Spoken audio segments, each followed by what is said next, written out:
ध्यान देंगे प्रतियोगिता दर्पण का ये करंट अफेयर है और इसमें हम लोग वार्षिक सीरीज को देख रहे हैं 68th बीपीएससी और इसके साथ होने वाली अन्य किसी भी परीक्षाओं के लिए ये बहुत महत्वपूर्ण है। जनवरी 2022 के करंट अफेयर्स को हम लोगों ने देख लिया था। आज इस एपिसोड के माध्यम से हम लोग फरवरी 2022 को देखने जा रहे हैं। इसी तरह हम लोग मार्च, अप्रैल, मई, जून, जुलाई, अगस्त, सितंबर, अक्टूबर, नवंबर, दिसंबर और जनवरी 2023 तक के करंट अफेयर को देखेंगे। जैसे ही मार्केट में फरवरी 2023 का भी मैगजीन आ जाता है तो हम लोग 68th बीपीएससी प्रीलिम्स की तैयारी के लिए उसको भी देखेंगे, क्योंकि टारगेट वही है आपका। उसके बाद हम लोग ISFR report, Bihar budget, Bihar economic survey, central budget और सेंट्रल इकोनॉमिक सर्वे को भी देखेंगे।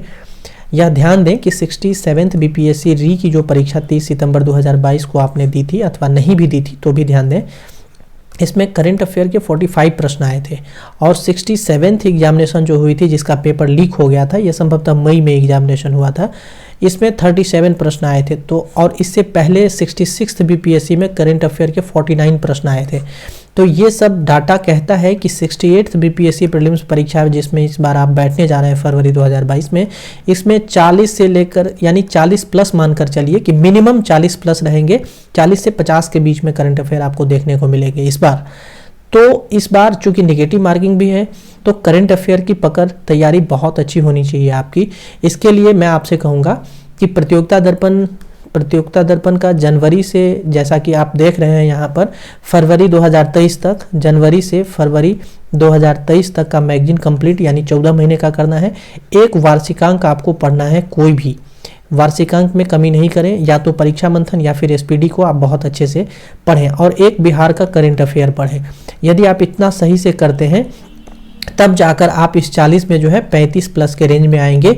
और इसके बाद ही यदि यह नंबर कम होगा करंट अफेयर में, 35 से नीचे चले जाएंगे, तो फिर प्रीलिम्स परीक्षा पास करना आपके लिए संभव नहीं हो पाएगा, क्योंकि जनरल स्टडीज़ का जो स्टैटिक पोर्शन है उसमें कई सारे अब कंसेप्ट बेसिस प्रश्न आ रहे हैं, तो वहाँ पर आप जो है फेल्योर हो जाएंगे। तो आपको लीड लेना पड़ेगा करंट अफेयर और मैथमेटिक्स में। करंट अफेयर प्लस मैथमेटिक्स यदि आपका बहुत अच्छा है तभी आप इस बार प्रीलिम्स में सक्सेस हो पाएंगे। इसलिए मुझे ये बताना था आपको। और यदि आप चाहते हैं कि जो करंट अफेयर का हम सीरीज चला रहे हैं इसका पीडीएफ आप चाहते हैं तो पीडीएफ के लिए डिस्क्रिप्शन बॉक्स में सारी जानकारी भी हम दे देते हैं, आप वहां से पढ़कर इसे प्राप्त कर सकते हैं। आइए हम इस एपिसोड को अब शुरू करते हैं। आज के इस एपिसोड में हम लोग फरवरी 2022 के मैगजीन को देखने जा रहे हैं, प्रतियोगिता दर्पण के, और इसमें हम काफ़ी डिटेल से चर्चा करेंगे। और 1/4 नेगेटिव होने के कारण हम आप लोगों को जो इम्पोर्टेंट क्वेश्चन है वो भी आप लोगों को हम बताएंगे इस बार। तो आइए शुरू करते हैं। देख रहे हैं फरवरी 2022 का ये मैगजीन है और इसमें हम लोग राष्ट्रीय घटनाक्रम को सबसे पहले देखेंगे। ध्यान दीजिए, MI-17V5 हेलीकॉप्टर दुर्घटना में भारत के प्रथम CDS बिपिन रावत का निधन 8 दिसंबर 2021 को। इसमें कुल 14 व्यक्ति सवार थे जिन सभी की मृत्यु हो गई। ध्यान दें, वे सुलूर स्टेशन कोयम्बटूर से वेलिंगटन के डिफेंस स्टाफ कॉलेज जा रहे थे। दुर्घटना जो है कुन्नूर यानी नीलगिरी जिला तमिलनाडु में हुई थी। जांच के लिए एक समिति का गठन किया गया था जिसके अध्यक्ष एयर मार्शल मानवेंद्र सिंह हैं। यह समिति रक्षा मंत्रालय के द्वारा गठित की गई थी। यह भी ध्यान रखें कि बिपिन रावत जो भारत के CDS थे, इनका कार्यकाल 1 जनवरी 2020 से प्रारंभ हुआ था और इसमें परीक्षा के दृष्टिकोण से बहुत महत्वपूर्ण कुछ नहीं बचता है। तो इसमें 2-3 चीज़ें, जैसे इस दुर्घटना में जो शामिल हेलीकॉप्टर था वो दुर्घटना का डेट और वो कहां से कहां तक जा रहे थे ये, और ये दुर्घटना किस जिला में तमिलनाडु के किस जगह पर हुई ये, और उस CDS प्रथम CDS का नाम क्या था, ये इतना ध्यान रखना है आपको। आइए हम आगे बढ़ते हैं। दूसरा है INS खुखरी। ये बहुत महत्वपूर्ण है आपकी परीक्षा के दृष्टिकोण से, इसको भी ध्यान रखेंगे। INS खुखरी ये स्वदेशी युद्धपोत है। 23 दिसंबर 2021 को विशाखापत्तनम से इसको सेवा मुक्त किया गया है। इसका निर्माण जो है मझगांव डाक से बिल्डर्स लिमिटेड के द्वारा 23 अगस्त 1989 को केसी पंत रक्षा मंत्री के द्वारा इसको शामिल किया गया था। ध्यान देंगे कि INS खुखरी 1971 के भारत पाक युद्ध में दीव के निकट एक हमले में डूब गया था। इसके कप्तान थे जिनका नाम था महेंद्र नाथ मुल्ला, वो समुद्र में इसके साथ ही समा गए थे। बाद में केंद्र सरकार ने फैसला लिया महावीर चक्र देने का इनको, जिसके बाद इसी यानी INS खुखरी के नाम पर जो डूब गया था दीव के पास में, इसी के नाम पर फिर 1989 में नया बनाकर इसको नौसेना के बेड़े में शामिल कर दिया गया था, जिसको कि अब जो है 23 दिसंबर 2021 को सेवा मुक्त कर दिया गया है पुनः। अगला है आपका ब्रह्मोस मिसाइल। इसके वायु संस्करण का परीक्षण चांदीपुर ओडिशा से किया गया है। ध्यान देंगे, वायु संस्करण का परीक्षण जिस लड़ाकू विमान से किया गया है उस विमान का नाम है सुखोई 30 MKI। ये सुपरसोनिक लड़ाकू विमान है। डिफेंस रिसर्च डेवलपमेंट ऑर्गेनाइजेशन के द्वारा जो है चांदीपुर ओडिशा से ब्रह्मोस मिसाइल का यह वायु परीक्षण किया गया है। ध्यान देंगे, इसके लैंड अटैक संस्करण की क्षमता जो पहले 290 थी उसको बढ़ाकर लगभग 400 किलोमीटर तक कर दिया गया है और इसकी जो स्पीड है, गति है, वो 2.8 मैक है। अभी हम लोग आगे बढ़ते हैं। अगला है VLSR सेम। ये क्या है? ध्यान दें, ये है vertical launch short range surface to air missile. ध्यान देंगे, सरफेस टू एयर मिसाइल यानी same surface to air missile, ठीक है, सतह से हवा में मार करने वाली मिसाइल है। इसका परीक्षण चांदीपुर से किया गया है। इसकी क्षमता 15 किलोमीटर है। ध्यान दें, अगला है प्रलय मिसाइल। जहां कहीं भी 67 देखें उसको आप 68 समझें, क्योंकि 30 सितंबर 2022 के हिसाब से इसको तैयार किया गया था और परीक्षा में उसी तरह से जो है 68 के लिए भी ये महत्वपूर्ण है अब, और वो सारे प्रश्न जो 67 री के लिए महत्वपूर्ण थे 68 के लिए भी हैं। प्रलय मिसाइल को ध्यान देंगे, हाल ही में अभी दिसंबर 2022 में केंद्र सरकार ने चीन और पाकिस्तान के बॉर्डर पर इसको शामिल करने का फैसला लिया है कि हम वहां रखेंगे इसको। ये सतह से सतह पर, ध्यान देंगे, सतह से सतह पर मार करने वाली मिसाइल है। इसका परीक्षण APJ कलाम द्वीप से किया गया है और इसकी क्षमता लगभग 150 से 500 किलोमीटर तक है। यह नई पीढ़ी की मिसाइल है। अगला रक्षा उत्पाद पर प्रतिबंध से संबंधित है। ये प्रश्न अब आपके परीक्षा के दृष्टिकोण से महत्वपूर्ण नहीं रह गए हैं, इसलिए अब आप इसको नहीं देखें क्योंकि ये अब इम्पोर्टेंट नहीं है। अगला है राज्यसभा से एक रिपोर्ट निकल कर आई है इसरो के संबंध में। अभी हम लोग देखते हैं ये रिपोर्ट क्या कहता है। इसरो द्वारा स्वदेशी उपग्रह प्रक्षेपण से संबंधित ये रिपोर्ट है। ध्यान देंगे, केंद्रीय ऊर्जा परमाणु मंत्री स्वतंत्र प्रभार, जिनका नाम जितेंद्र प्रसाद है, उनके द्वारा यह दिया गया है इसरो पर रिपोर्ट। 1999 से 16 दिसंबर 2021 लगभग 22 साल के लिए यह रिपोर्ट दिया गया है। 22 साल तक इसरो की उपलब्धि के बारे में बताया गया है कि इसरो ने पोलर सैटेलाइट लॉन्च व्हीकल यानी PSLV के द्वारा 34 देशों के कुल 342 उपग्रह अंतरिक्ष में स्थापित किया है। यह डाटा दिया गया है। यह आपके परीक्षा के दृष्टिकोण से महत्वपूर्ण है। कितने उपग्रह को जो है इसरो ने, जो विदेशी उपग्रह है, उसको स्थापित किया है, तो 342 लगभग 22 साल यानी 1999 से 2021 तक में। ये अनुबंध जो है इसरो 4 देश के साथ किया है और इससे राजस्व की प्राप्ति कितनी हुई है ये इंपॉर्टेंट अब नहीं है आपके लिए। 342 उपग्रह में सबसे अधिक उपग्रह जो है अमेरिका का है, ये ध्यान रखना है। सेकंड नंबर पर ब्रिटेन है और थर्ड पर कनाडा है। फोर्थ पर जर्मनी, फिफ्थ पर सिंगापुर, सिक्स्थ पर दक्षिण कोरिया है। विदेशी अनुबंध जो कि इसरो करता जो है वो NSIL के थ्रू करता है, यानी न्यू स्पेस इंडिया लिमिटेड के द्वारा यह विदेशी अनुबंध अन्य देशों के साथ करता है। आगे देखते हैं अब क्या इंपॉर्टेंट है। अब है SSLV। SSLV का नाम है स्मॉल सैटेलाइट लोअर व्हीकल्स। ये क्या है और ये क्या काम करेगा इसके बारे में थोड़ा सा समझ लीजिए। इसरो के द्वारा इसका विकास हो रहा है। छोटे उपग्रह को कम लागत पर प्रक्षेपण हेतु इसका निर्माण किया जा रहा है, यानी 500 kg तक के उपग्रह को लगभग 500 किलोमीटर तक की निचली कक्षा में यदि प्रक्षेपण करना होगा तो SSLV का प्रयोग इसरो करेगी। यह आपके 68th BPSC के लिए इम्पोर्टेंट है। अगला है कोलकाता की दुर्गा पूजा। यूनेस्को की अमूर्त सांस्कृतिक विरासत में इसको शामिल किया गया है। इसका निर्णय दिसंबर 2021 के पेरिस बैठक में लिया गया था। इससे संबंधित अन्य जो पर्व और कलाएं हैं उसको भी ध्यान रखें जो यूनेस्को की अमूर्त सांस्कृतिक विरासत में भारत की तरफ से शामिल हैं, जैसे रामलीला है, योग है, कुंभ मेला है, संकीर्तन है जो मणिपुर का बहुत फेमस है, बौद्ध जप है लद्दाख का, कालबेलिया राजस्थान का है, रमन पूजा उत्तराखंड का है, मेदियत्तू है और कट्टियत्तम है। तो ये सभी जो है इंपॉर्टेंट है, आपको ध्यान रखना है। अगला है झांसी रेलवे स्टेशन। इसका नया नाम जो है वीरांगना लक्ष्मीबाई स्टेशन कर दिया गया है। अगला इंपॉर्टेंट है अग्नि प्राइम। ध्यान देंगे, सतह से सतह पर मार करने वाली ये एक मिसाइल है। इसकी क्षमता 2000 किलोमीटर तक की है और कम वजन है, इसमें कम वजन का है ये, और नई पीढ़ी की ये छठी मिसाइल है। तो ये इंपॉर्टेंट है आपकी परीक्षा के दृष्टिकोण से, इसको ध्यान रखें। अगला हम लोग देखते हैं कोरोना से संबंधित कुछ तथ्य हैं जिसको परीक्षा के दृष्टिकोण से पूछा जा सकता है आपसे। इसमें क्या है, 15 से 18 वर्ष के बच्चों का टीकाकरण प्रारंभ हुआ है 3 जनवरी 2022 से। ध्यान देंगे, कोरोना वॉरियर्स के लिए तीसरी डोज की व्यवस्था 10 जनवरी 2022 से प्रारंभ हुआ है। इस तीसरी डोज का नाम है प्रिकॉशन या बूस्टर डोज। तो ये ध्यान रखेंगे, गोवा, उत्तराखंड, हिमाचल प्रदेश 100% सिंगल डोज लक्ष्य प्राप्त करने वाला राज्य बन गया है। अगला है जो इम्पोर्टेंट, ब्रह्मोस मिसाइल का विनिर्माण केंद्र।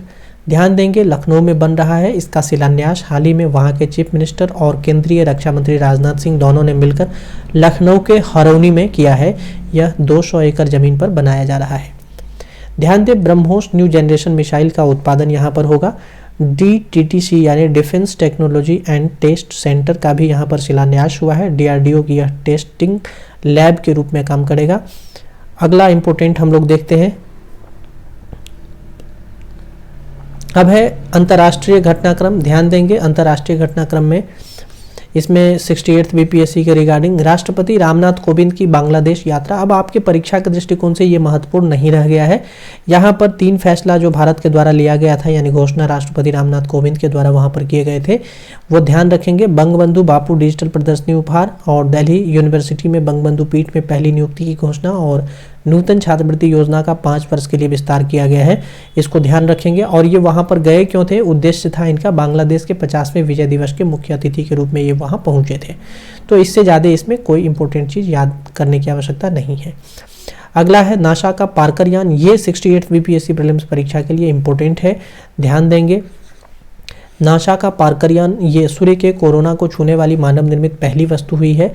पार्कर यान का प्रक्षेपण 12 अगस्त 2018 को किया गया था। ये डेट ध्यान रखेंगे। कोरोना, ये कोरोना कोविड-19 वाला नहीं है, ये सूर्य का कोरोना है। अप्रैल 2021 में सूर्य के कोरोना में यह प्रवेश किया था। इसका खुलासा हाल ही में नासा ने दिसंबर 2021 में किया है। और पार्कर से पूर्व सूर्य के निकट पहुंचने वाली मानव निर्मित वस्तु जो है उसका नाम है हीलियोस 2 यान। इसका प्रक्षेपण 1974 में किया गया था। ध्यान देंगे, पार्कर यान का प्रक्षेपण लिविंग विद अ स्टार कार्यक्रम के तहत हुआ था। यूजीन पार्कर ने सुपरसोनिक सोलर विंड के सिद्धांत को दिया था। इन्हीं के नाम पर जो है इस यान का नाम रखा गया है। अगला 68th BPSC के लिए इंपॉर्टेंट है, भारत रूस की 21वीं शिखर वार्ता जो नई दिल्ली में 6 दिसंबर 2021 को हुई थी। इसमें पुतिन और मोदी के बीच में यह वार्ता हुई और इसके लिए व्लादिमीर पुतिन भारत आए थे। ध्यान देंगे, इसके साथ जो एक वार्ता हुई थी वो महत्वपूर्ण है। इसी के साथ 2+2 वार्ता भी भारत और रूस के बीच प्रारंभ हुई थी, जिसमें विदेश और रक्षा मंत्री भाग लेते हैं। तो ये इंपॉर्टेंट है, आपको ध्यान रखना है। आइए आगे देखते हैं।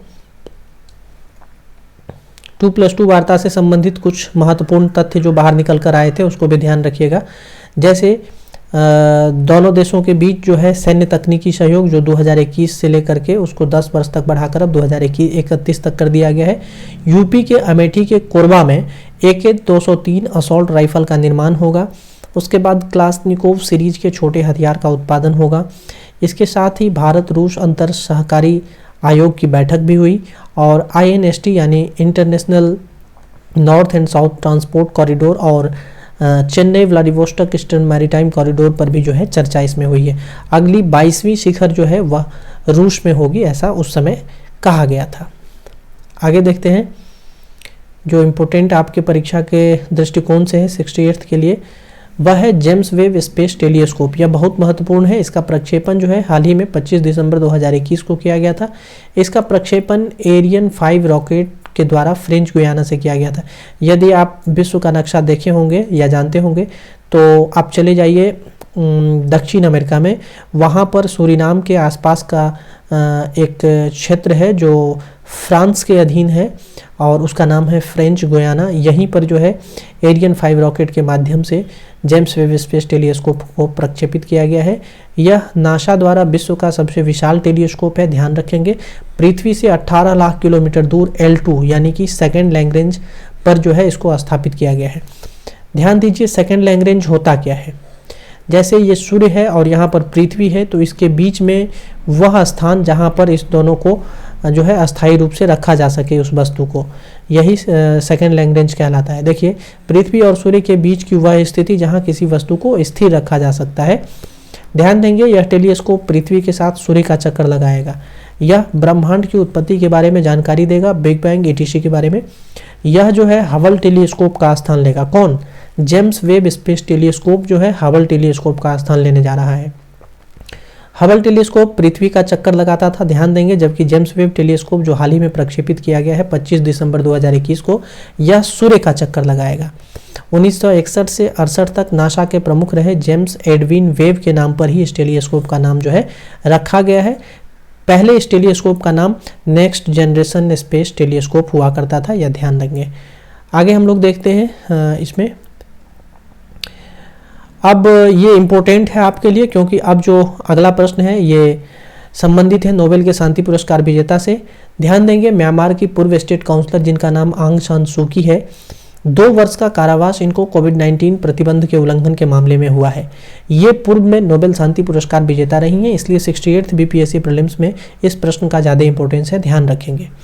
अगला है, विश्व की सबसे शक्तिशाली 100 महिलाओं की फोर्ब्स सूची जारी की गई है दिसंबर 2021 में। ये अब आपके परीक्षा के दृष्टिकोण से इंपॉर्टेंट नहीं है क्योंकि दिसंबर 2022 में जो है अब फोर्ब्स की नई सूची आ गई है और उसमें हम लोग 100 महिलाओं की सूची को देखेंगे, आगे पढ़ेंगे, तब इसको हम यहाँ से छोड़ देते हैं। ये अब परीक्षा के दृष्टिकोण से इंपॉर्टेंट नहीं है। ये इंपॉर्टेंट है, यूएन से रिलेटेड यदि हाल फिलहाल में 1-1.5 वर्ष में कोई घटनाक्रम अगर वैसा है कुछ तो आपको ध्यान रखना है। ध्यान देंगे, यूनाइटेड नेशन के सुरक्षा परिषद में 5 नए अस्थायी सदस्य 1 जनवरी 2022 से चुने गए हैं, जिनका नाम है यूएई यानी संयुक्त अरब अमीरात, अल्बानिया, ब्राज़ील, घाना और गैबोन। ये 5 देश हैं जिसका कार्यकाल शुरू होगा 1 जनवरी 2022 से हो चुका है। भारत का 8वां कार्यकाल जो है, ध्यान देंगे, 68th के प्रीलिम्स के रिगार्डिंग ये इंपॉर्टेंट है, 31 दिसंबर 2022 तक था 1 जनवरी 2021 से। चूंकि आपका परीक्षा 2023 में फरवरी में ही संभावित है तो 1-2 महीने ही भारत के कार्यकाल को खत्म हुए रहेंगे, तो हो सकता है ये आपसे प्रश्न पूछे जाएं। सबसे अधिक बार 11 बार जो है भारत 8 बार रहा है और 11 बार जो है जापान और ब्राज़ील जो है यूएन का अस्थायी सदस्य रहा है। ध्यान देंगे, अस्थायी सदस्य की हम बात कर रहे हैं, यूएन में अस्थायी 5 ही सदस्य हैं। अब नेक्स्ट है, ये इंपॉर्टेंट नहीं है आपके लिए क्योंकि भारत पाक के बीच में जो है कैदियों के सूची के आदान प्रदान से यह संबंधित है, तो ये इंपॉर्टेंट अब नहीं है आपके लिए। आगे बढ़ते हैं। अगला है, जर्मनी के नए चांसलर, ये इंपॉर्टेंट है आपके लिए, ध्यान देंगे, 68th बीपीएससी प्रीलिम्स के रिगार्डिंग। जर्मनी के नए चांसलर अब ओलाफ सोल्ज हो चुके हैं। ये सोशल डेमोक्रेटिक पार्टी इनके पार्टी का नाम है। 8 दिसंबर 2021 को ये बने हैं। एंजेला मर्केल जो 2005 से 2021 तक लगभग 16 साल तक वहाँ की चांसलर रही थी, उसका उन्होंने स्थान लिया है। जर्मनी में सितंबर 2021 में वहाँ पर चुनाव हुए थे। ध्यान देंगे, 65th बीपीएससी परीक्षा में ब्रिटेन के चुनाव से प्रश्न आए थे। इस बार भी ब्रिटेन में चुनाव हुआ है, तो हो सकता है कि आपके प्रश्न वहाँ से बने और यहाँ से भी हो सकता है। जर्मनी भी इम्पोर्टेंट है भारत के लिए, तो यहाँ से भी प्रश्न हो सकता है, तो ध्यान देंगे। एंजेला की सरकार में जो ओलाफ सोल्ज है वो वहाँ पर उस समय वाइस चांसलर और वित्त मंत्री के प्रभार में थे, ध्यान देंगे। और ये पार्टी का नाम अब इम्पोर्टेंट नहीं है, अब आपको याद रखने की आवश्यकता नहीं है। यह 67th री एग्जामिनेशन के लिए इम्पोर्टेंट था। यह सरकार 2038 तक कुछ फैसले लेने के बारे में कह रही है, देख लीजिए। नवीकरणीय ऊर्जा उपयोग को बढ़ाकर कोयला उपयोग को समाप्त करना चाहती है ये नई सरकार जो वहाँ पर आई है ओलाफ सोल्ज की। और मतदान की आयु को भी ये 18 वर्ष से कम करके 16 वर्ष करना चाहती है। तो ये 2 पॉइंट आप चाहें तो ध्यान रखेंगे। अब हम लोग चलते हैं आर्थिक परिदृश्य में प्रतियोगिता दर्पण के तीसरे खंड में। अब हम लोग आ गए हैं आर्थिक परिदृश्य में, ध्यान देंगे। इसमें जो इम्पोर्टेंट है आपके परीक्षा के पॉइंट ऑफ व्यू से वो है प्रधानमंत्री आवास योजना ग्रामीण। ध्यान देंगे, शहरी और ग्रामीण अलग अलग योजना है। ये मार्च 2024 तक जारी रहेगी, इसको बढ़ाया गया है इसके डेट को। यह प्रारंभ हुआ था 20 नवंबर 2016 को ही। इसका पहला चरण 2016-17 से लेकर के 2018-19 तक था।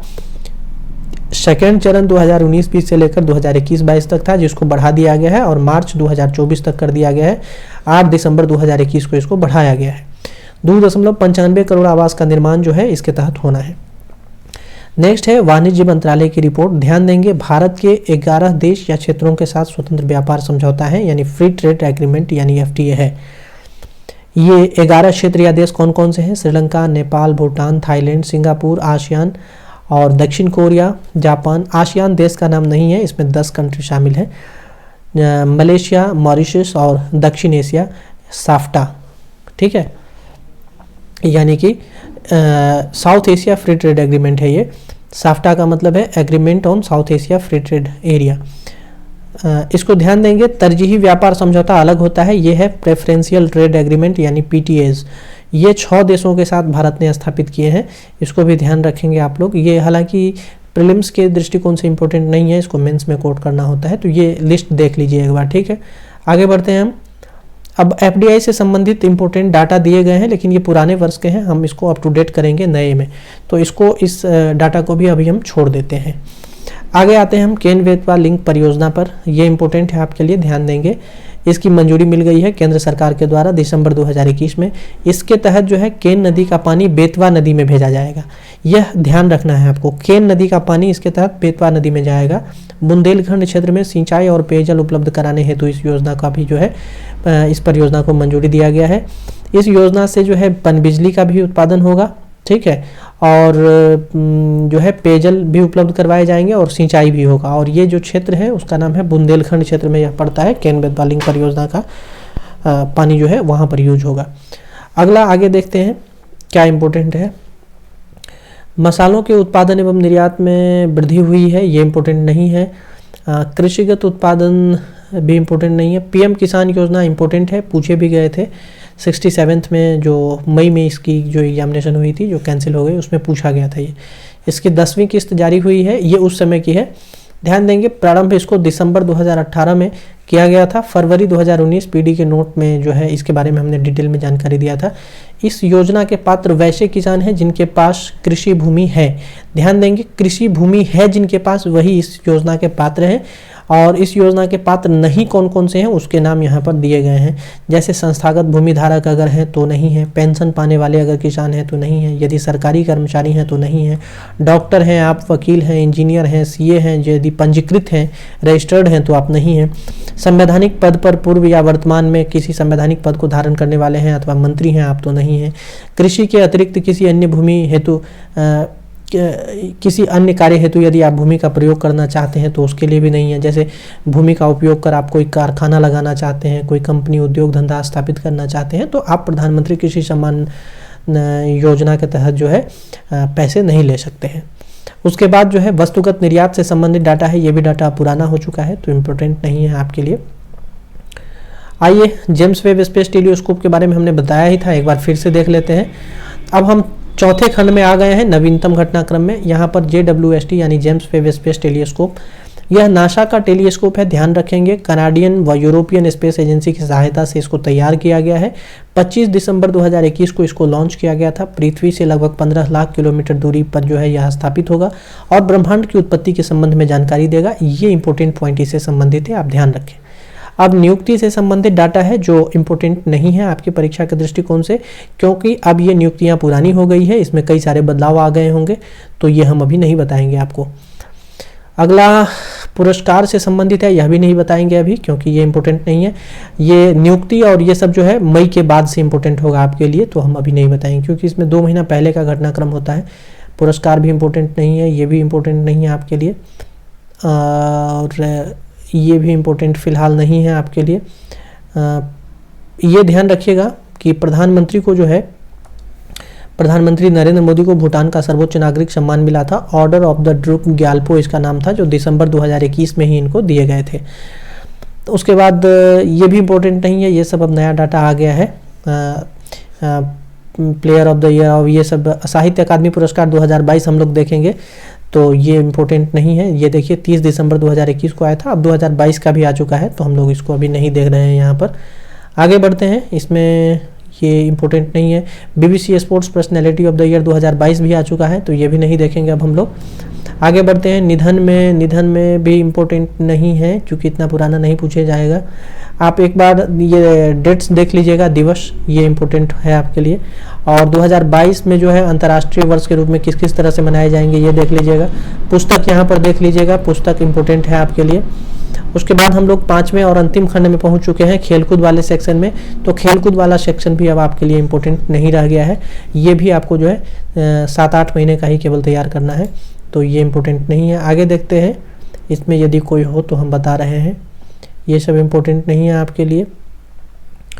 फुटबॉल, टेनिस, ये सब, हॉकी और ये सब पुराना हो चुका है, ये सब कोई इम्पोर्टेंट नहीं है। इसमें भी ये जो है चारों ग्रैंड स्लैम अब हम लोग 2022 का देखेंगे, इसमें सभी 2021 के हैं, तो ये भी इम्पोर्टेंट नहीं है आपके लिए। टेबल टेनिस, भारोत्तोलन, ये सब, फार्मूला 1 रेस, ये सब इम्पोर्टेंट नहीं। यहीं पर ये द एंड हो जाता है, आप देख रहे हैं, यहीं पर ये आपका समाप्त हो गया है। तो हम इसको यहीं समाप्त कर रहे हैं। 2022 के पीडी जिस्ट को आप लोगों ने देखा, और 68th बीपीएससी और किसी अन्य परीक्षा की यदि आप तैयारी कर रहे हैं तो ये स्पेशली उसी के लिए है। तो आइए हम आगे बढ़ते हैं अब। धन्यवाद।